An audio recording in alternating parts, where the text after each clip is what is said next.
በስመ ስላሴ በስመ አብ ወወልድ ወመንፈስ ቅዱስ አሃዱ አምላክ አሜን። ሰላም እግዚአብሔር አምላክ ምስኩላትኩም ይኹን። ስድራ እግዚአብሔር አምላክ ከመይ ውዕልኩም? አነ እግዚአብሔር ይመስገን። ክብሪ ይስፋሕ መድኃኔ ዓለም አቦይ ከምቲ ኣነ ጽቡቕ ዝወዓልኩ ድማ ጽቡቕ ውዕልኩም ክትኮኑ ናይ ኩሉ ግዜ ተስፋይን ትምኒተይን እዩ አሜን። ስንክሳር ዘወርሃ ጉንበት ዕለት 12 ስንክሳር ድሰምዕ ዘንብብ ፍቅሪ ጎይታ ኣብ ልቡ ይዕንብብ ሓለዋን ጸሎትን ናይ ቅዱሳን ድማ ይረክብ ዝክረ ጻድቅ ለዓለም ይህሉ ዝኽሪ ናይ ጻድቅ ንዓለም ይዝነብር ካብ ኩሉ ክፉእ ዘበለ ክትድሕኑ ንቅዱሳን ተማሕፀኑ አሜን። በስመ አብ ወወልድ ወመንፈስ ቅዱስ አሃዱ አምላክ አሜን። ወላዲተ አምላክ እመብርሃን አደይ ልሳነ አንደበት ኩነኒ ቅዱስ ሚካኤል 12 ጉንበት በዛ መዓልቲ እዚኣ እግዚአብሔር ንሊቀ መላእክት ቅዱስ ሚካኤል ኣብ ሃገረ ኢየሩሳሌም ናብ ዝነበረ ናብ ነቢ ዕንባቆም ለኣኾ። ንሱ እውን እኽሊ ግራቱ ይዓጽዱ ናብ ዝነበሩ ምሳሕ ክወስደሎም እንከሎ ዕንባቆም ነቲ ምግቢ ጸይሩ እናሃለወ ከሎ ብፀጉሪ ወይ ከዓ ብቅርቅርቲ ርእሱ ሒዙ ናብ ሃገረ ባቢሎን ኣብጽሖ። ዳንኤል ናብ ዝነበሮ ጉድጓድ ኣናብስቲ ድማ ኣብጽሖ። ካብቲ ምግቢ ድማ ንዳንኤል ሸሸዮ ንዳንኤል ሃቦ ማለት እዩ። ከምኡ ድማ ንዕንባቆም ናብ ሃገረ ይሁዳ ምስኡ ከዓ እቲ ምግቢ ነበረ። ሽዑ ድማ ኣብ ዝዓጽድሉ ቦታ ቆመ። ምእንትዚ ድማ መምህራን ቤተ ክርስቲያን በብወርሑ መዘከርታ በዓል ቅዱስ ሚካኤል ሊቀ መላእክቲ ንኽግበር ኣዘዙና። ኣመላልነቱ ምሳና ይንበር ለዓለም ዓለም አሜን። ሰላም ለህላዌከ ዘምስዋዓ ኣብ መቅደሰ ከመታእርክየ ጸሎተ ቅዱሳን ጢሰ ህፍረተ መስቀል ወልድ ኣመተኣገሰ ይትረአይ በድንጋጼ እንዘታን ታንቀአዱ ነፍሰ ሚካኤል አድንነከ ወአታትከ ርእሰ ይብል በረኸቱ ይሕደረና። ከምውን ቅዱስ ዮሐንስ አፈወርቂ ከምውን በዛ መዓልቲ እዚኣ መምህር ኩሉ ዓለም ኣባ ዮሐንስ አፈወርቂ ኣዕረፈ። እዚ ኣብ ካብ ደቂ ሃገር እስክንድርያ እዩ። ስም ኣቦኡ ኣስፋኒዶስ ስም ኣዲኡ ድማ አትናስያ ይባሃሉ። ንሳቶም ድማ ኣዓርዮም ሃፍታማትን ነበሩ፣ ሰብ ጸጋን ነበሩ። ንዝወዶም ድማ ብሰናይ ኣተዓባበየ ኣዕበይዎ። ገና ካብ ህፃንነቱ ናብ ግሪክ ከይዱ ናይቲ ዘመን ሳይንስ ወይ ከዓ ፍልስፍና ካብ አፉ ክሳብ ገደፉ ተማሂሩ ተመለሰ። ንቅዱስ ዮሐንስ አፈወርቂ ፍሉይ ካብ ዝገብሮ ነገራት ሓደ እዚ እዩ። ብዘመናዊ ይኹን ብመንፈሳዊ ትምህርቲ እዚ ተሪፍዎ ዘይበሃል ሊቅ ዝኾነ ገና ኣብ 15 ዓመቱ እዩ። ብክልተ ወገን ዝተሰሓለ ሰይፊ ብምዃኑ ብህይወተ ስጋ እንከሎ ጥራሕ ዘይኮነ ሕጂ እውን ንመናፍቃን ዓቢ ናይ ርእሲ ሕማም እዩ።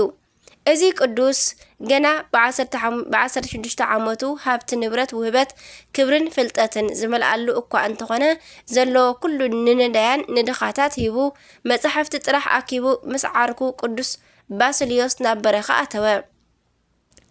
ሰብነቱ ብጾምን ብጸሎትን እንዳቐጽዐ ኣብ በረኻ ክነብር ከሎ ወንጌላዊ ቅዱስ ዮሐንስን ሊቀ ሃዋርያት ቅዱስ ጴጥሮስን ናብኡ መጹ እሞ ሊቀ ሃዋርያት ናይ መንግስተ ሰማያት መኽፈቲ ስልጣን ቅዱስ ዮሐንስ ድማ ወንጌል ሂብዎ ተሰወረ። ብድሕሪ እዚ ዕለት ድማ ቅዱስ ዮሐንስ አፈወርቂ ወርቂ ባሕሪ ምስጢራት ኮነ። ፍሉይ ምስ ሓዲስ ካብ ኦሪት ዘፍጥረት ክሳብ ራእይ ዮሐንስ ብኣንደምታ ትርጓሜ ተንተኖ። ብፍላይ ድማ ንሓዲስ ኪዳን እናተመላለሰ ኣመስጠሮ። እዚ ቅዱስ ሕልናኡ ከይደኸመ ንጹህ ኣእዳው ከይዝሓለ ዝጸሓፎ ድርሳናትን መልእኽትታትን ትርጓሜታትን እንተተቖጸረ 10,000 መልአ። ናይ ብሓቂ ነዚ ኣግርሞት ኣንክሮ ይግባእ። እዚ ዝገርም እዚ ኩሉ እንክሰርሕ እንከሎ ዕድሚኡ ገና ንኡስ ነበረ። ኣብ መዓርገ ዲቁና ነበረ። ድሕሪ እዚ ብእግዚአብሔር ትእዛዝ ቅሽና ተሸይሙ ብስብከተ ወንጌል ብዙሕ ቦታታት ኣብጽሐ። ብቅድስናኡ ስለስ ዝፈተውዎ ድማ ናይ ቆስጥንጥንያ ፓትርያርክ ገይሮም ሸምዎ። አፈወርቂ ክዛረብ ኮነ ክምህር ከሎ ዝዛረብ ኮነ ድምፂ ዝገብር ኣይነበረን። ካብ ጣዕሚ ትምህርቱ ዝተለዓለ እቶም ህዝቢ ብምድማፅ ይሰምዕዎ ነበሩ። ክምህር እንከሎ ምድራውያን ሰባት ጥራሕ ዘይኮነስ ልዑላን መላእኽቲ ተኣኪቦም የድንቕዎ ነበሩ። ሓደ መዓልቲ እውን እመቤትና ኣብ ማእከል ህዝቢ ከሎ ኣፈ ወርቂ ኢላ ፀዋዓቶ። ስለዚ እዩ እምበኣር ኣፈ ወርቂ ዝበሃል። እዚ ቅዱስ ብስልጣነ ቃሉ ንመልአከ ሞት ገሲጹ ን10 ዓመት ኣቆይምዎ እዩ ንመልአኽ ማለት እዩ። ቅዱስ ዮሃንስ ኣፈወርቂ ንሰብ ማዕረ ይርኢ እምበር ኣይፈላልን ዝነበረ መምህረ ገጽ ዘኢደሉ ገጽ ኣብ ቅድሚኡ ንጉስን ድኻን ማዕረ እዩ። ንሞት ዝበቕዐ እውን እዚ እዩ ነይሩ። ናብ ሞት ዘብቅዖ እውን በዚ እዩ ነይሩ። ምክንያቱ በቲ ወቅቲ ንግስቲ ኣውዶክስያ ናይ ሓንቲ ድኻ መበለት መሬታ ይሕደገታ። መኸራ ግደፍ በላ እሞ ግን ንሳ ግን እምቢ በለት። ስለ ዝበለቶ ድማ ኣወገዛ። ንሳ ግን ሓጥኣንን መናፍቃንን መኺራ ክልተ ግዜ ኣጋዓዘቶ። ኣብ ዝተሰደደሉ ፍረ ኣፍርዩ ኣስተምሂሩን ኣእሚኑን ብ407 ዓመተ ምህረት ዓረፈ። ቤተ ክርስቲያንን ምእመናንን ድማ ከይጸገብዎ እንዳናፈቀዎ ብ60 ዓመቱ ተፈለዮም። በቲ ወቅቲ ዓብይ ሓዘንን ብኽያትን ተገብረ። ሓደ መዓልቲ በቲ ዘመን ሕያዋይ ንጉስ ኣርቃዲዮስ ግብሪ ኣእተወ እሞ ግብጃ ገበረ። በዛ ለይቲ ድማ ቅዱስ ዮሃንስ ሊቅ ተዓጢቁ ክጽሊ ከሎ ኣባ ማርዳሪ ዝበሃል ጻድቅ ድማ ካብ ሰማይ 12 ሊቃነ መላእክት በዓል ቅዱስ ሚካኤል ብግርማ ክወርዱ ከለው ተመልከተ።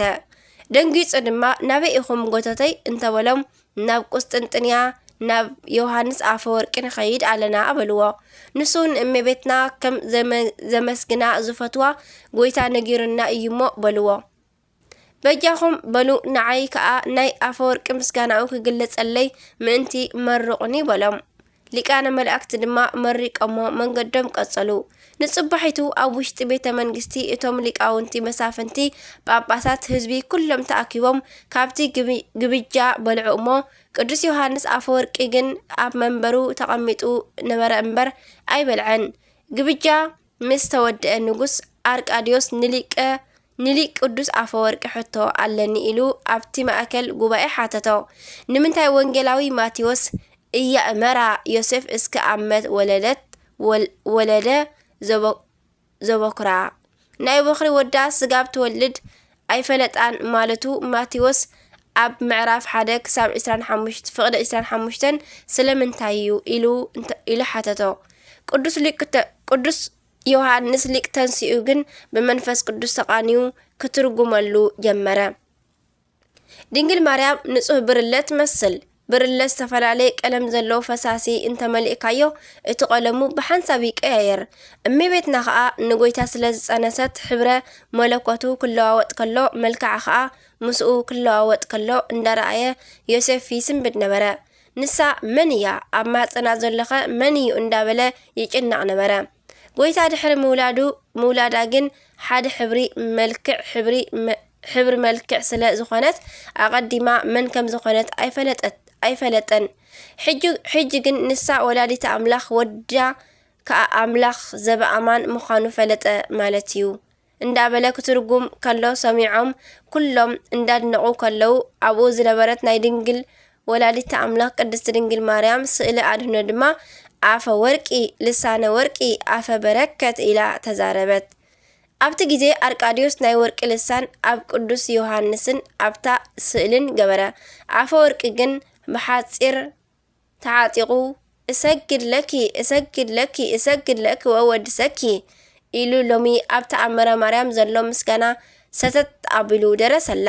ነዚ ምስጋና ከዓ ሊቃነ መላእክቲ ሰሚዖም እናድነቑ ናብ ሰማይ ወፁ።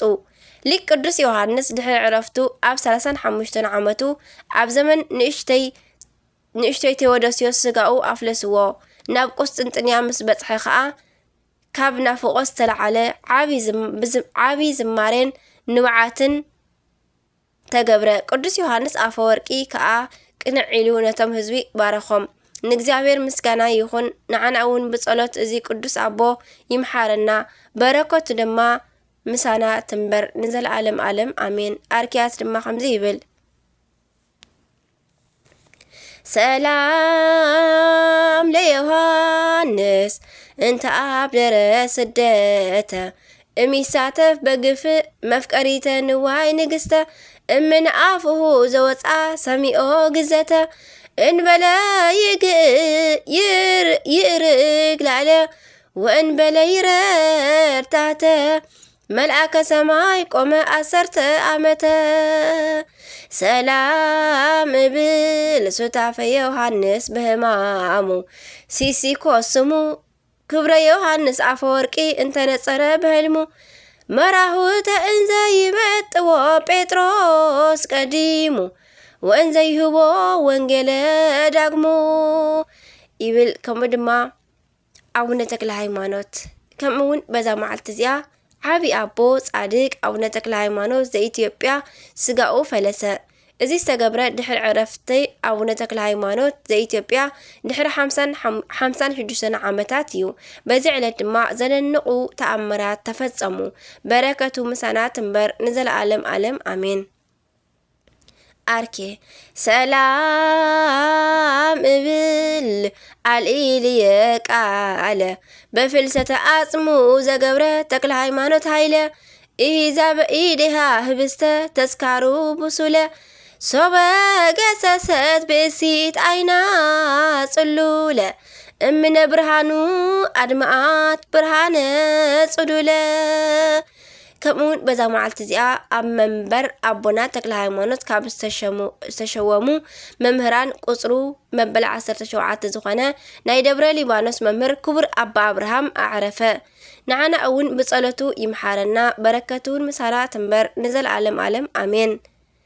አርኬ ሰላም ለከ አብርሃም አካልኡ ለጻድቅ አብርሃም ተተባረክነ በዘርኡ እምአፍ አእላፍ ደቂቅ ዘእምሃቄ ከጸጋ ከወፁ በእዝነ መንፈስ ሰወ ዜና ጽድቅ ከሰምኡ ሰማይ ተፈሰኸ ወዓለም በምልኡ ይብል። እግዚአብሔር አምላኽና ምስጋና ይኹኖ። ንዓና እውን ብዞም ኩሎም ቅዱሳና ይምሓረና ካብ ፍቕሮም ኣይፍለየና አሜን።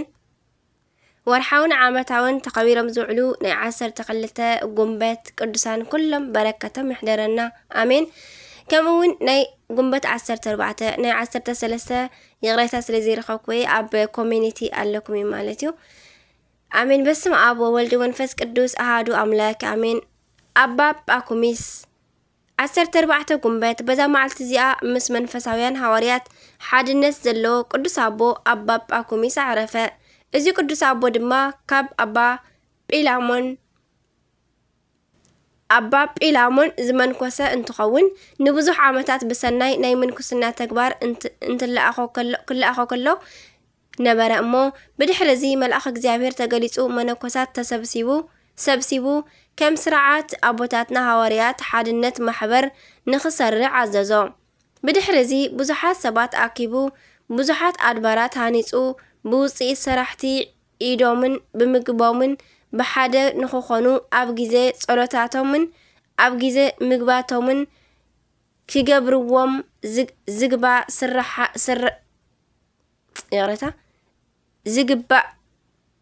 ሰርታት ስራሓት አቂሙ ንኹሎም ኣድባራት ኣብ ትሕቲኡ ሓደ ኣበምኔት ሾመሎም። ንሱ ድማ ናይ ኩሎም ኣበምኔት እዩ። ንኹሎም ኣድባራት ድማ እናዘረ ይበጽሖም ነበረ። እዚ ቅዱስ አቦ ካብ ዓለማውያን ንሕድሕድ ደብሪ ዝቅድሱ ደኣ ገበረሎም እምበር ምእንታን ካብ ውዳሴ ከንቱ ክርሕቁን ነንሕድሕዶም ምእንቲ ብስልጣን ከይበኣሱን ካብ መነኮሳት ውልዱ ስልጣነ ክህነት ንኸሸሙ ኣይፈቅድን ናብ ዝነበረ ሊቀ ጳጳሳት ቅዱስ አትናቴዎስ ናብ ላዕለዋይ ግብፂ ደይቡ ኣብ ዝነበረሉ ግዜ ቅስና ሸሞ ደልዩ እኳ እንተነበረ ቅሽና ክሸሞ ደልዩ እኳ እንተነበረ እዚ ቅዱስ አቦ ግን ሃዲሙ እቲ ሽሞት ኣበዮ። ሊቀ ጳጳሳት ቅዱስ አትናቴዎስ ድማ ነቶም መነኮሳት ደቁ ነቦኹም ከምዚ በልዎ አንታ ዘይናወፅ ቤት ዝሃነጽካ ካብ ውዳሴ ከንቱ እውን ዝሃደምካ ብፁዕ ኢኻ ደቅኻ እውን ብፁዓን እዮም ኢልዎም ከደም። ሓደ እዋን አባ ጳኩሚስ ንሲኦል ክርኢ ደለየ። መልአኽ እግዚአብሔር ነጢቑ ወሲዱ ናይ ጻድቃን መሕደሪ ዝኾነ ገነት ከምኡውን ናይ ኩነኔ ቦታ ዝኾነ ሲኦል ብተኸታታሊ ኣርአዮ። ኣባ ጳኩሚስ ኣብቲ ስርዓተ ማሕበር ስርዓታት እናሰርዓሎምን እናጽንዖምን 40 ዓመታት ጸኒሑ ረድኡ ንዝነበረ ቴዎድሮስ ኣበምኔት ገይሩ ሸሙሎም ብሰላም ኣዕረፈ። ንእግዚአብሔር ምስጋና ይኹን። ንዓና እውን ብጸሎት እዚ ቅዱስ ኣቦ ይምሓረና፣ በረከቱ እውን ምሳና ተሃሉ ንዘለዓለም ዓለም አሜን። አርኬ ሰላም ለከ አባ ሰላም አባ ጳኩሚስ ለዘደቂቆ ባረከ ወረሰየሙ ይኩኑ ከመ እምሰብ አምላከ ለመልእክተ ተስፋ ይትቀነይ ዘኢኮነ በከ ይገብረ አሳእነ ለእርሃ እግሩ ተውሳከ እንዘ በገዳም ይከይድ አስዋከ ይብል አባ ሲማኮስ ሰማዕት። ከምኡውን በዛ መዓልቲ እዚኣ ኣብ ሃገረ ፈርማ ዝኾነ ኣባ ኮሲማስ ሰማዕት ኣብ ዘመነ መኮንን ምስሪ ቢላሚስ ብሰማዕትነት ዓረፈ። እዚ ቅዱስ ሰማዕት 14 ሰየፍቲ ንኽስይፍዎ እንክዳለው ሓይሎም እናኸድዖም ብተኸታታሊ ይወድቁ ነበሩ። እዚ ዝረኣየ 1700 ሰባት ኣሚኖም ብሰማዕትነት ተቐቢሎም እዮም። ንሳቶም ግን ኣብ ክሳዱ ገመድ ኣሲሮም ኣብ ሓደ ዓብይ እምባ ጎተትዎ። ሰማዕትነቱ ድማ በዚ ፈጸመ። ብድሕሪ ሞቱ ድማ ንበይኑ በዓይኑ ስለ ዝረኣየ ጥራሕ ሓደ ምስማዕ ዘይኽእል ዝነበረ ወታደር ሓዊዩ ምስማዕ ከኣለ። ኣዝማዱ መጺኦም ድማ ብኽቡራት ኣልባሳት ገነዝዎ። ቤተ ክርስቲያን እውን ብስሙ ሃነጽሉ እሞ ስጋኡ ድማ ኣብኡ ኣቐመጥዎ። ካብኡ ድማ ብዙሓት ተኣምራትን መንክራትን ተገልጹ። ንእግዚአብሔር ኣምላኽና ምስጋና ይኹን። ንዓና እውን ብጸሎት እዚ ቅዱስ ኣቦ ይምሓረና፣ በረከቱ እውን ምሳና ተንበር ንዘለዓለም ዓለም አሜን። አርኬ ድማ ከምዚ ይብል ሰላም እብል ለሲማኮስ ሰማዕት አውቅዮተ ርእሱ ዘስእኑ ከአበተ ሱባኤ ሰየፍት ወሰላም ከአበ ለማህበራኒሁ አበይት 17 ምእት 50 እደው አዲ አንስት። ንእግዚአብሔር ኣምላኽና ምስጋና ይኹን። ንዓና እውን ብናይዞም ቅዱሳን ኩሎም ጸሎት ይምሓረና። ንእግዚአብሔር ኣምላኽና እውን ምስጋና ይኹኖ ንዘለዓለም ዓለም አሜን። ካብ ፍቕሪ ቅዱሳን ኣይፍልየና። ስንክሳር ድሰምዕ ዘንብብ ፍቕሪ ጎይታ ኣብ ልቡ ይዕንብብ። ሓለዋን ጸሎትን ናይ ቅዱሳን ድማ ይረክብ አሜን። አቡነ ዘበሰማያት ይትቀደስ ስምከ ትምጻእ መንግስትከ ወይኩን ፈቃድከ በከመ በሰማይ ከማሁ በምድር ሲሳየነ ዘለለ ዕለትነ ሀበነ ዮም ህድግ ለነ አበሳነ ወጌጋየነ ከመ ንሕነኒ ንህድግ ለዘአበሰረነ ኢታብአነ እግዚኦ ውስተ መንሱት አላ እትነነ ወባልሃነ እኩል እኩይ እስመ ዚአከ ይእቱ መንግስት ኃይሉ ስብሐት ለዓለመ ዓለም አሜን። በሰላም ቅዱስ ገብርኤል መልአክ ኦ እግዝእትየ ማርያም ሰላም ለኪ ድንግል በልናቺ ወድንግል በስጋቺ እመ እግዚአብሔር ጸባኦት ሰላም ለኪ ብሩክት አንቲ እማንስት ወብሩክ ፍሬ ከርሥኪ ተፈሥሒ ፍሥሕት ኦ ማርያም ተጸጋ ምልዕተ ውዳሴ ምልዕተ ሞገስ ምልዕተ ኩሉ እግዚአብሔር ምስሌኪ ሰአሊ ወጸሊ ምህረተ ኩሉ ዓለም ምህረተ ምድራቃዚ ታበ ፍቅር ወልድኪ ኢየሱስ ክርስቶስ ከመይ ይስራለና ኃጣዊነ ተማይጸነበኪ ተማይጸነበ ክዳንቺ አሜን። ስብሐት ለእግዚአብሔር ወለወላዲቱ ድንግል ወለመስቀሉ ክቡር አሜን አሜን። ለይኩን ካብ ፍቅሪ ቅዱሳን ኣይፍለየና አሜን።